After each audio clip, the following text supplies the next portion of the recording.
Izay no mahakasika an'iny fa alakamisy tokoa moa ny andro rahampitso tahaka mahazatra dia mivoaka rahampitso tokoa ny gazety Soa laharana manaraka arahantsika rehetrany ao anatin'ity fanadihadiana ity no mety ho votoatiny ao anatin'izay gazety Soa izay. Dimy taona izao no niarako taminao, niarady fangaty fampitantana tsy ny fandao, nitoky ny famzahaina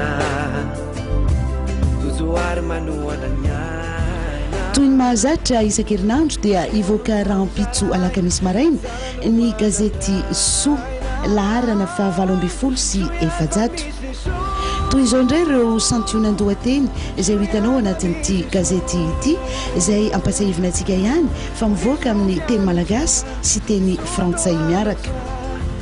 Ny fanampina anarana lamaody ankehitriny ny Sophie.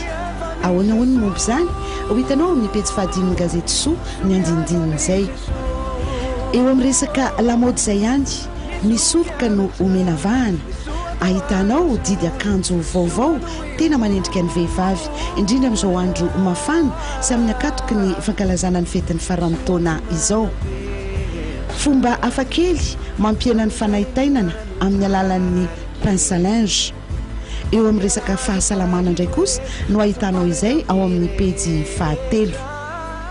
Raha iverenana ihany momba ny fetin'ny farantaona, mahazatra angamba ny mahita ny olona misotro champagne indrindra rehefa amin'ny akatoky ny andro ny taom-baovao.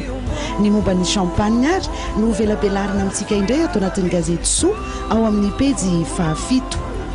Ahitanao tantara mahavariana ihany koa any Japon any, ny divay Beaujolais hono no irobony. Ahoana indray ny mombamomba izay ao amin'ny pejy fahaefatra no ahitanao azy.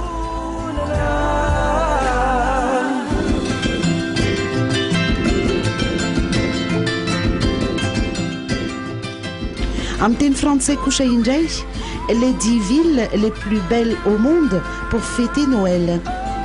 Ny santionan'izay no hitanao amin'ny pejy fahaefatra miaraka amin'ireo sary tena mahavariana ary mahaliana tokoa amin'izany tanàna tsara indrindra ankalazana ny krismasy izany. Qui est Jasmine Grace Grimaldi?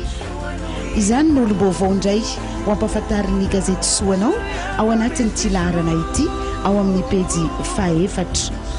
Tsy adino ihany koa ireo lalon-tsaina samihafa ao anatin'ny gazety Soa sy ny nahandro isan-karazany.